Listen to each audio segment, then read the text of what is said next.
Shalom saudaraku yang dikasihi oleh Tuhan.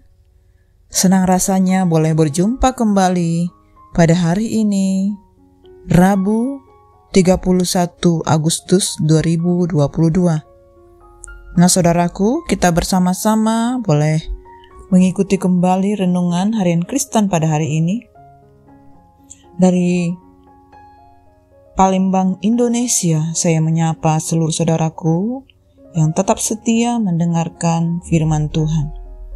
Mari saudaraku, kita bersama-sama mendengarkan firman Tuhan ini dan kita boleh memiliki sikap hati yang sungguh, yang mau dibentuk, yang mau belajar lebih lagi.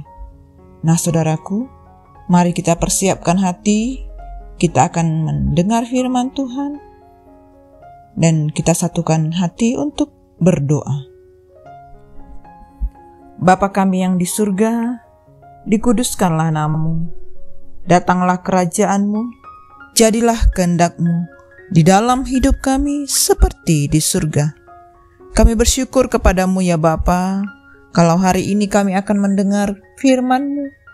Teguhkan, kuatkan hati kami, sehingga kami menjadi pribadi yang takut akan Tuhan, yang mengasihi Tuhan, yang sungguh-sungguh rindu dan haus akan firman-Mu. Ajar kami Bapa, urapi kami, sehingga kami boleh taat sepenuhnya, tunduk sepenuhnya kepada firman-Mu. Dipermuliakanlah nama-Mu di dalam kami.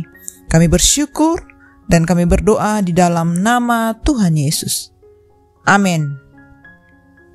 Nah saudaraku, kita akan bersama-sama mendengar firman Tuhan hari ini yang tertulis di dalam Mazmur 119 ayat 130 sampai dengan 150. Judul firman Tuhan yang kita dengar pada hari ini adalah bebal atau bodoh. Mari saudaraku, saya kita untuk membaca firman Tuhan.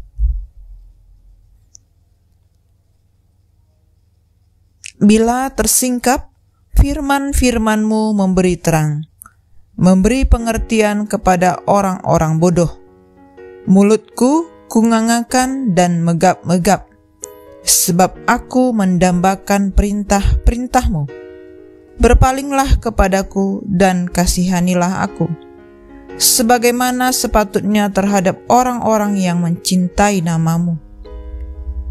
Teguhkanlah langkahku oleh janji-Mu, dan janganlah segala kejahatan berkuasa atasku. Air mataku berlinang seperti aliran air, karena orang tidak berpegang pada Taurat-Mu. Engkau adil ya Tuhan, dan hukum-hukum-Mu benar. Nyala cintaku menghabiskan aku, sebab para lawanku melupakan segala firman-Mu. Janji-Mu sangat teruji dan hamba-Mu mencintainya. Aku ini kecil dan hina, tetapi titah-titah-Mu tidak kulupakan. Aku berseru dengan segenap hati, jawablah aku ya Tuhan. Ketetapan-ketetapan-Mu hendak kupegang.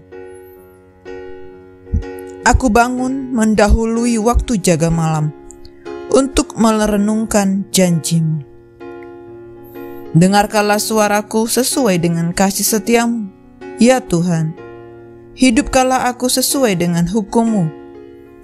Mendekat orang-orang yang mengejar aku dengan maksud jahat, mereka menjauh dari Taurat-Mu. Amin.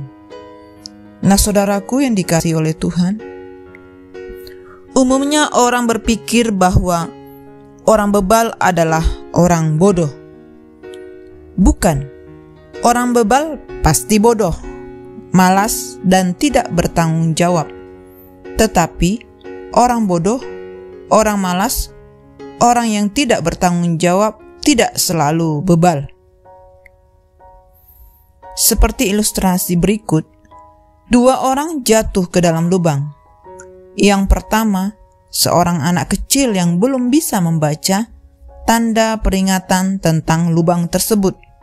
Yang satunya lagi, seorang dewasa yang sudah membaca tanda peringatan tetapi memilih untuk mengabaikannya. Apakah perbedaan keduanya? Orang bebal dan orang tak berpengalaman sama-sama melakukan sebagai kebodohan. Perbedaannya adalah pada sikap hati.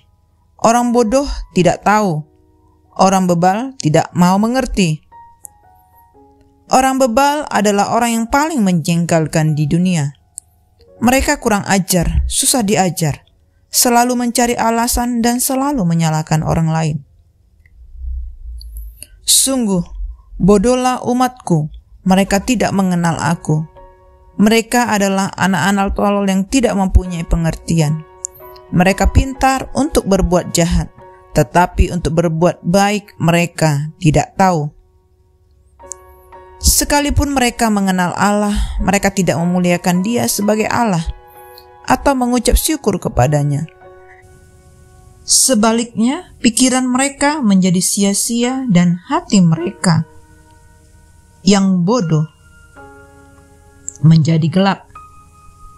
Oleh karena itu, di dalam bagian ini pemazmur menekankan keajaiban firman Tuhan serta fungsinya sebagai pencerah bagi orang yang mau belajar. Sebodoh apapun seseorang, kalau ia mau diajar Tuhan, pasti hidupnya berubah. Pemazmur sendiri menyatakan kerinduannya untuk terus-menerus belajar firman Tuhan dan berharap Tuhan sendiri yang akan mengajarnya. Pada bagian ini juga dikatakan bahwa pemazmur meneruskan tekadnya untuk tetap berpaut kepada firman Tuhan.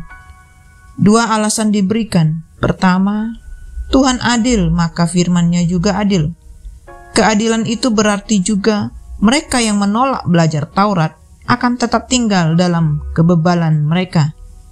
Yang kedua, janji Tuhan merupakan sesuatu yang pasti. Maka, apapun yang terjadi, pemazmur akan tetap mengandalkan Tuhan dan firman-Nya.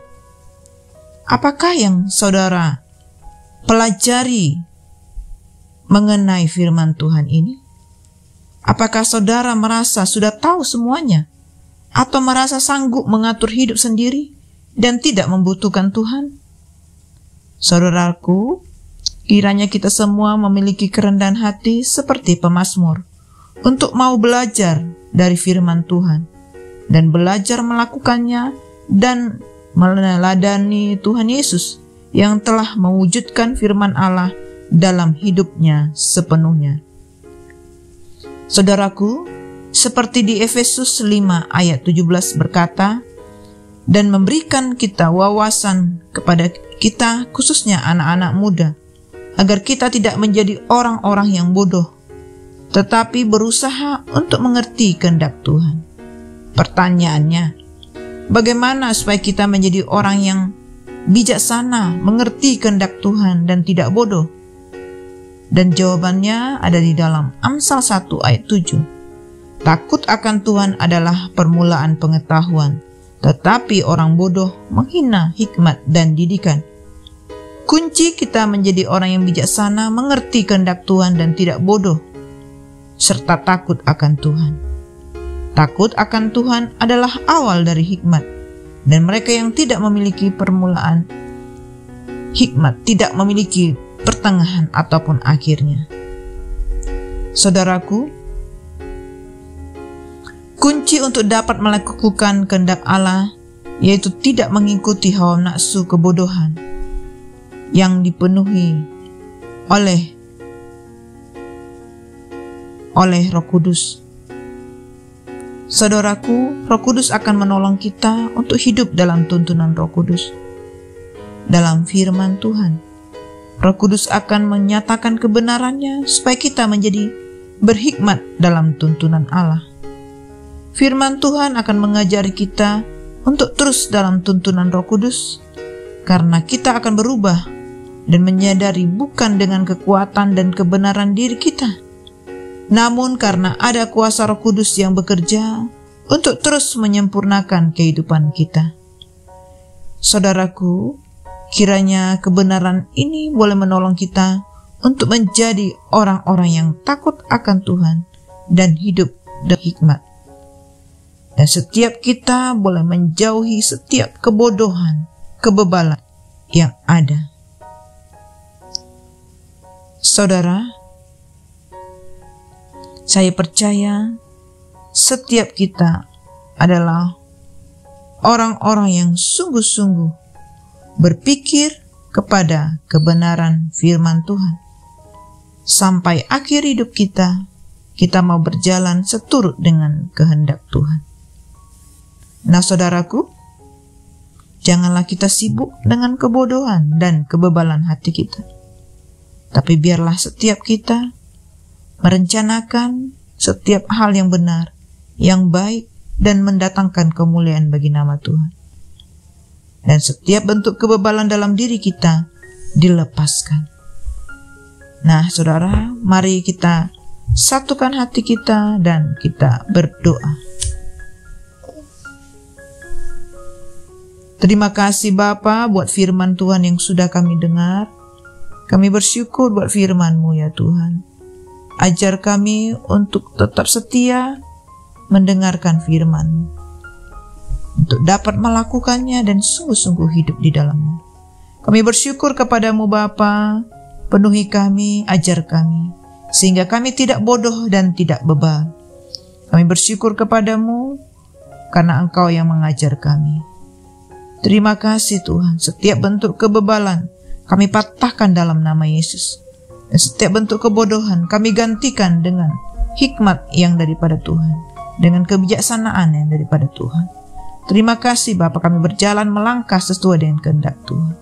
Terpujilah nama-Mu Bapa, hanya di dalam nama Tuhan Yesus kami berdoa. Amin. Semangat pagi dan semangat beraktivitas saudaraku. Have a great day and God bless you all.